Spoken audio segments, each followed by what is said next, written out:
Well, I'd like to welcome you all to this lecture on the way of things and how to understand and to perceive the desert. In this lecture, we're going to cover tracking and reading sign. Now, to understand this lecture, to start with, it's going to be about tracking and reading sign, not the actual doing. Sometimes you need to know the why, and that's basically which end of the situation we're talking about is why you should learn to track and read sign. There's many good books written that have all the different tracks and how to identify them and the droppings and scat and beddings and things like that. And there's many good books, and anybody interested in the desert should have some of these books in their reference library. But today we're going to talk about why you should learn to read sign and track and the importance of it, and some of the things you might learn about yourself and the desert. So let's get started. Tracking and reading sign, like so many other things, it's a natural knowledge for our mind. It goes back to ancient times. And again, it's one of the things that define who we are and who our ancestors were, especially our hunter-gatherer ancestors. They made their living largely by doing just this. And it's still practiced today in a few places in the world, and by even some modern people. But we need to understand that it's very important to anybody that wants to learn about the desert. So we're going to kind of go through a history of it and some of the philosophy, if you will, of it, and then try to show where and how one can learn this skill. And to start with, we have to understand that, again, it's part of our nature. Other animals don't do this. They don't. An animal might follow scent. Certainly a lot of predators will cue visually, like an eagle will come down on a rabbit from the sky. But it's unique to us to actually see a set of tracks and follow it visually, reading the clues, kind of like a Sherlock Holmes, and ending up at a certain place and time on an animal. So one of the things that we'll see that it is a form of reading, and that there's a lot of information in these tracks that really is a storyline. And ancient people, the first people could read these, and you can learn to too. If you see a set of tracks of a deer and then a smaller set next to it, you can kind of more or less understand that that's a doe with a fawn. And this kind of reading really gets more and more in depth as you go and as you learn. And it's the foundation of a lot of who we are.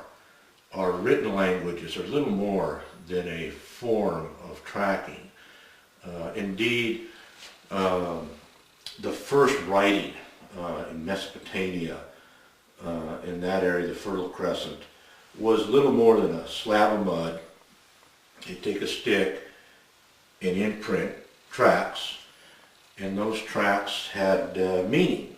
And you would read them in a chronological order, whether it was left to right or right to left or upward to the bottom or vice versa. It really didn't matter. The point was that you were reading a set of tracks. And in that set of tracks, there were a lot of abstract, if you will, ideas that at first seemed difficult to kind of tie them to a written language. But anybody that's tracked a lot we'll start to realize that there's all kinds of things in a set of tracks that that can be read into it, and literally read into it. For instance, in the cuneiform, they might have talk about a sound or something, or in our modern English, we might write about a certain sound, and that seems very abstract. But indeed, if you were coming along tracking a deer and you saw where another male deer came in, and they were actually, you could tell by the tracks that they were fighting, you would know that there was a clashing of horns. You'd know that there was a sound. Or you could do it the other way around. You might hear at night, you might hear, say, a bull elk bugling, and you say, well, he's off this way, looks like 300-400 yards. In the morning, you could go out there and find his tracks. When you use the other way around, now you use sound to find tracks. And you could go back and find tracks and actually see there was sound. If they were thrashing a tree with their antlers. All this kind of stuff is stuff that you can actually read back and forth through tracking. So there's a rich amount of knowledge, and really, if you can't track and read sign, and this might sound kind of cruel or crude maybe, but in a sense you're environmentally illiterate, and that brings all the shortcomings of illiteracy. You're unable to literally read what's going on, and there's a lot of stuff that we do that has to do with that. Our whole idea of symbolism comes from tracking and reading sign. When you're tracking a deer, you're not tracking a little picture of a deer. You're not even really tracking the hoof. You're actually tracking the hoof print, a negative of that print, and you understand that little symbol to mean deer, and another little symbol to mean bobcat, and yet another one to mean coyote, and so forth. And so our whole human concept of symbolism really comes from our ability to track. And this symbolism has that ability to read more into a symbol than a whole paragraph or even a book in some cases could tell you from just a simple symbol. To maybe perhaps to show that if you were, even though a person may not be a very skilled tracker, sometimes a single track can actually have a lot of knowledge in it. If you were going up to a spring, say, and you knew what a deer track looked like, and you walk up to it and say, wow, look at that, that's deer prints. Well, you've just learned a lot. You can now look at them prints and say, well, is there others? Is there older? It's like, is this the only new print here? You may not be able to age prints real well, but you can still look and say, it looks like only one or two animals came here. And now you know that deer actually know about this spring. It may be 10 or 20 miles from where they normally inhabit. But now you've learned that there are deer that go that far out. So a single symbol, a single set of symbols, a small set of tracks can really teach you a lot. Just one incident of a set of tracks in the desert, sometimes you can learn quite a bit. If you go to another water source and you find an absence of tracks, you sit there and you come and say, you know, there's really not many tracks here. One of the things it might be telling you is that there's a better water source somewhere else. So you have, you know, the symbolism, you have the ability to read, you have all this information coming to you, sometimes even from a simple set of tracks and reading sign. A lot of times we get people who haven't read sign or read track. They think that you have to be this very highly skilled person and spend hours and hours reading track and following animals. Well, a lot of times tracking and reading sign doesn't entail following a particular animal or even reading, trying to determine the exact time or date that that animal was there. Just walking through the desert, through a section of greasewood, say, and being aware of what a rabbit footprint looks like and rabbit droppings, say, as opposed to a deer dropping, you get a kind of a census. You get to say, you know, there's a lot of rabbit here. Maybe I'm not seeing them, but there's a lot of rabbits here. So why am I not seeing? What am I doing wrong if there's a lot of rabbits here that I'm not seeing these rabbits? And then if there's a lot of rabbits in this area, maybe I ought to start looking for coyote or bobcat prints. And so you get a census on the land, very easy, and this is something you can learn.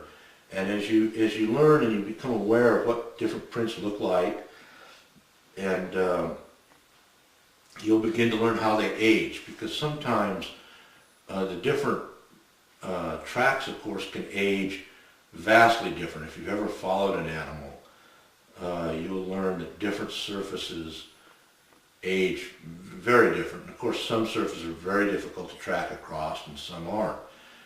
And that gets into where you start to walk and learn a different way of understanding the desert, because at some point you'll come across a track of a sheep or a mountain lion or some other animal, and you start to understand, well, I want to know where and what this animal's doing, and I'm going to follow these tracks for a little ways. Well, pretty soon you'll find that it'll cut across something that's very difficult to track across, especially, say, like a big cat. They have big soft feet, and any kind of firm ground will quickly become next to impossible to track across.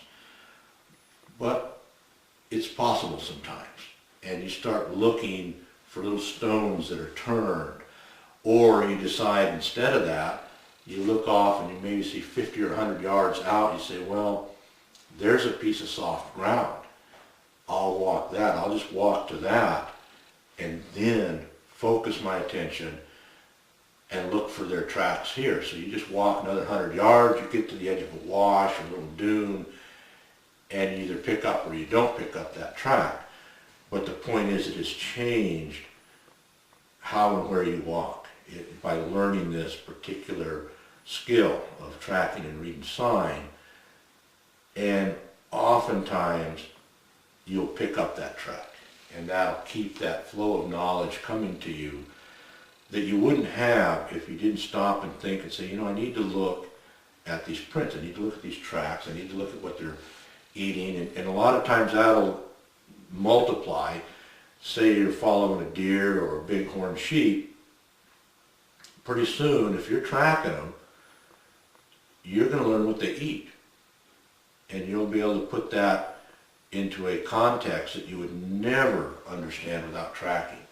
You will start to look at it and say, well, this particular time of year or in this particular type of plant community, the sheep or the deer were eating this particular plant and this plant's in a given condition. And all that is knowledge that you'll learn from learning to track and read sign. And so it becomes an important tool in anybody that really wants to know the way of things. You have to become environmentally literate. You have to learn to read. You have to learn to read and track. And it's not that difficult because it's the natural knowledge for us, hunter-gatherers. It's what we've read for many, many, many generations before we had the normal modern written texts.